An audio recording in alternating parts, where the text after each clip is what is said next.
खिताब किया है। खिताब में उनका कहना था कि कराची में तरक्की होने लगी तो इंतशार फैल गया। कराची में सरमायाकारी के लिए इंफ्रास्ट्रक्चर ज़रूरी है। सर्कुलर रेलवे से सड़कों पर ट्रैफिक कम होगी। मजीद कहा कि कराची का दूसरा बड़ा मसला पानी का है। मसाइल के हल के लिए वफाक और सिंध को मिलकर चलना होगा। वज़ीर आला सिंध बिंडल आइलैंड के मामले पर नज़रसानी करें। उन्होंने मजीद कहा कि KCR 200 अरब रुपये का प्रोजेक्ट है। उम्मीद है सिंध हुकूमत KCR मनसूबे पर ताउन करेगी। तो ये जो बड़ा प्रोजेक्ट है ख़ास तौर पे KCR, इसके ऊपर सिंध गवर्नमेंट और फेडरल गवर्नमेंट को पूरी तरह जोर लगाना पड़ेगा, क्योंकि इसमें मसले मसाइल भी आएंगे और जितना हम इसको टाइम पे ख़त्म करेंगे उतना कम इसका खर्चा होगा। और बहुत बड़ा प्रोजेक्ट है 200 अरब का। जो सबसे इम्पॉर्टेंट चीज़ होती है वो एक शहर की ट्रांसपोर्ट सिस्टम होता है, जिसके ऊपर बदकिस्मती से जिस तरह की इन्वेस्टमेंट होनी चाहिए थी वो नहीं हुई। तो ये KCR एक उसकी बहुत बड़ी एक सर्कुलर रेलवे जो कि सारा कराची को टच करेगा और जो कि फिर सड़कों के ऊपर से प्रेशर उतारेगा, ये एक बहुत बड़ा स्टेप उस डायरेक्शन पे है। ग्रीन लाइन भी है और उसके बाद और भी हमें बस सर्विसेज प्रोवाइड ट्रांसपोर्ट करनी पड़ेगी कराची के लिए। ये वो शहर है जिस तेज़ी से ये ऊपर जा रहा था, ये सारा पाकिस्तान साथ लेके जा रहा था ऊपर।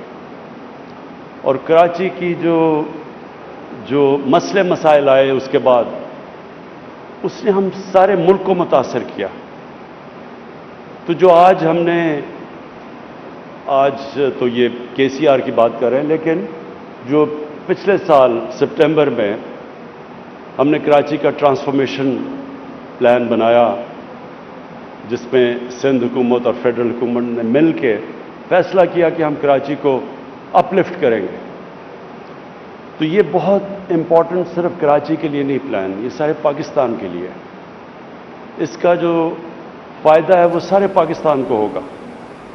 कराची वो शहर है जो कि सारी दुनिया में से इन्वेस्टमेंट खींच सकता है। वफाकी वज़ीर मनसूबाबंदी असद उमर ने तकरीब से खिताब करते हुए कहा कि KCR मनसूबे में गैर मुल्की सरमायाकारों की दिलचस्पी बढ़ रही है।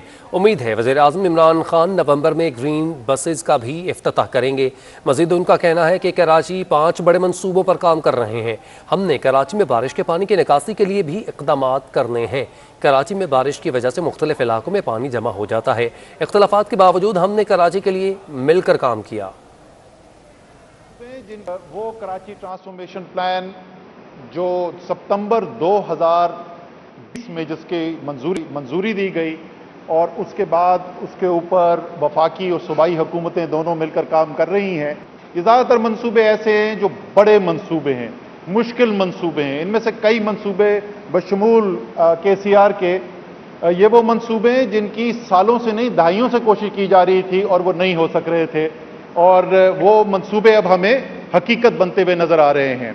5 बड़े मंसूबे थे जो वफाक ने जिनकी जिम्मेदारी ली थी। मुझे खुशी होती है आपको ये बताते हुए कि सबके ऊपर पेशरफ्त हो रही है। सबसे ज़्यादा एडवांस जो उस वक्त मंसूबा था, जिसका अब आप इंशाअल्लाह ताला हम ये तमाम एपेक्स कमेटी और वज़ीर आज़म आपको भी दावत देंगे इंशाअल्लाह ताला नवंबर के महीने के अंदर कि आप आएँ और वो कराची का पहला BRT ग्रीन लाइन जो है उसका आप इफ्तिताह करेंगे इंशाअल्लाह ताला। कराची में वफाकी हुकूमत के तरक्याती मनसूबों का मामला काम शुरू होने से कबल ही MKM ने क्रेडिट लेना शुरू कर दिया है। अपडेट करें आपको हम खबर के हवाले से। कराची में वफाकी हुकूमत के तरक्याती मनसूबों का मामला है। असद उमर ने कहा कि हम दीगर मनसूबे भी लगा रहे हैं। कराची की बेहतरी के लिए काम शुरू होने से कबल ही MKM ने क्रेडिट लेना शुरू कर दिया है। मज़ीद तफसीलात जानेंगे हसन अब्बास से। हसन बताएगा क्या कहना है MKM का। हुकूमत की तरक्याती मंसूबों का मामला है, काम हुआ नहीं है अभी तक और क्रेडिट देने के लिए जो है वो पहले ही हमें सियासी लोग मैदान में दिखाई दे रहे हैं। PTI तमाम तर चीजों से जो है वो क्रेडिट लेना चाहती है, तो दूसरी जानिब MKM से ताल्लुक रखने वाले वफाकी वज़ीर जो है अमीनुल हक साहब, उनका बयान जो है वो जारी हुआ है और उस बयान में बाकायदा तौर पर वो क्रेडिट लेते हुए दिखाई दिए। उनका ये कहना था कि MKM के इसरार पर वफाकी हुकूमत ने कराची के शहरियों के लिए ग्रीन लाइन मंसूबे के लिए जदीद इलेक्ट्रिक सर्कुलर रेलवे का जो है वो काम करने के लिए जा रहे हैं और उसके अलावा ग्रीन लाइन का मंसूबा जो है वो भी सामने आ रहा है। उसके अलावा ये भी कह रहा था कि मंसूबे की बुनियाद रखने के लिए वो वजीर आजम पाकिस्तान कराची पहुंच चुके हैं। और दूसरी जानब ये भी किया गया है कि IT पार्क जो है वो भी बनाया जाएगा। उसके अलावा मरदमशुमारी के हवाले से जो वफाकी हुकूमत के पाइपलाइन के अंदर चीजें हैं उससे भी हमें इम्प्लीमेंटेशन होते हुए अब तक जो है वो दिखाई नहीं, लेकिन MCM पाकिस्तान के जो वजीर हैं वो चीज पर क्रेडिट लेते हुए जो है वो जरूर दिखाई दे रहे हैं।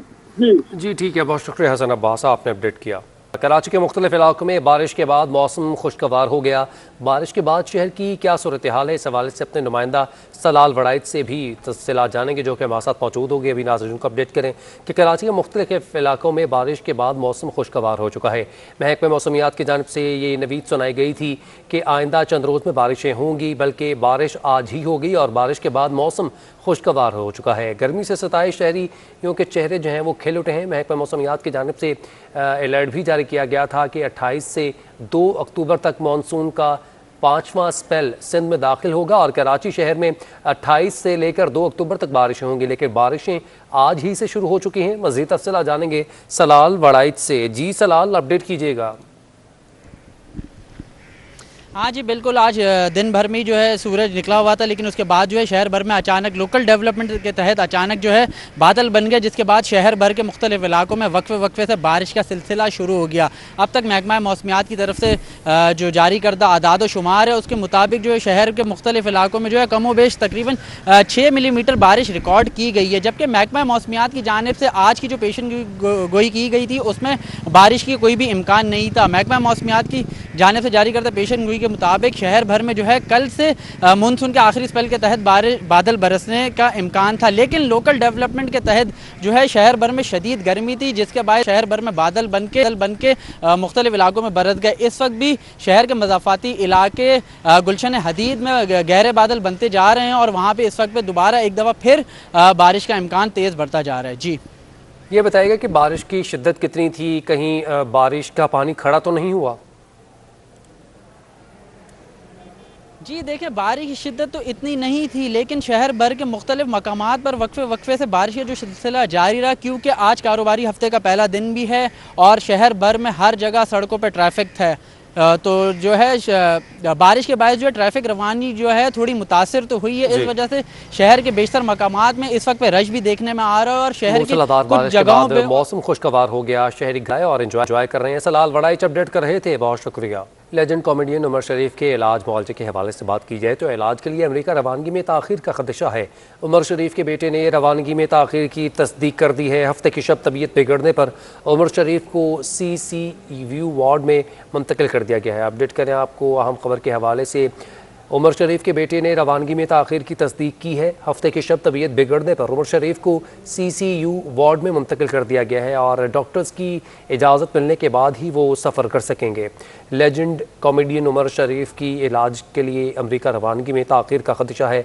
उमर शरीफ के बेटे ने रवानगी में ताख़ीर की तस्दीक कर दी है। इस हवाले से आपको अपडेट करें तो एयर एम्बुलेंस आज सुबह कराची पहुँच चुकी है, कराची में लैंड कर चुकी है।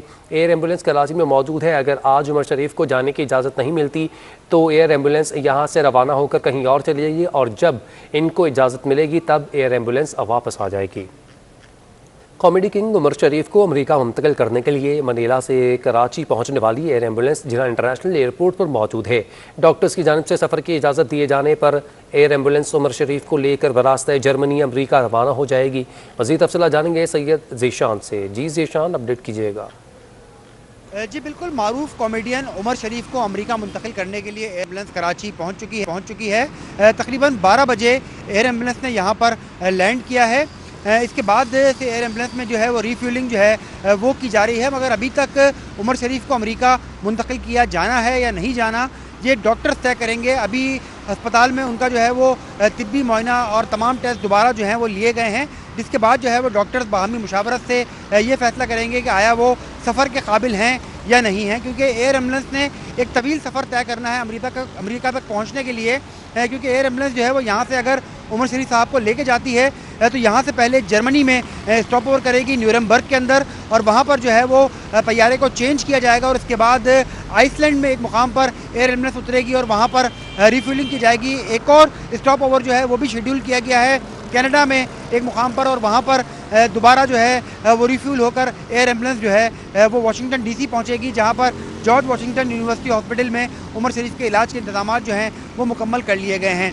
यहाँ पर भी सिविल एविएशन अथॉरिटी की जानिब से तमाम तर तैयारी एयर एम्बुलेंस के हवाले से मुकम्मल कर ली गई है। अगर डॉक्टर्स उन्हें परमिशन देते हैं और उनको यहाँ पर शिफ्ट किया जाता है तो यहाँ पर तमाम इंतजाम मुकम्मल हैं। उमर शरीफ को यहाँ पर एम्बुलेंस के जरिए लाया जाए, बाद एयर एम्बुलेंस के जरिए उन्हें जर्मनी बरास्ता अमेरिका रवाना बहुत कर दिया शुक्रिया जाएगा। ज़ीशान, आपने अपडेट किया। आपको बताएं कि सिंध के तालीमी इदारों में कल आम तातील होगी। चहलम के मौके पर स्कूल्स और कॉलेजेस बंद रहेंगे जबकि जामियात खुली रहेंगी। कराची समेत सिंध भर के तालीमी इदारों में कल आम तातील है। चहलम के मौके पर निजी और सरकारी स्कूल्स और कॉलेजेस बंद रहेंगे। आम तातील का फैसला महकमा तालीम सिंध के स्टीयरिंग कमेटी के इजलास में किया गया था। दूसरी जानब जामियात मामूल के मुताबिक खुली रहेंगी।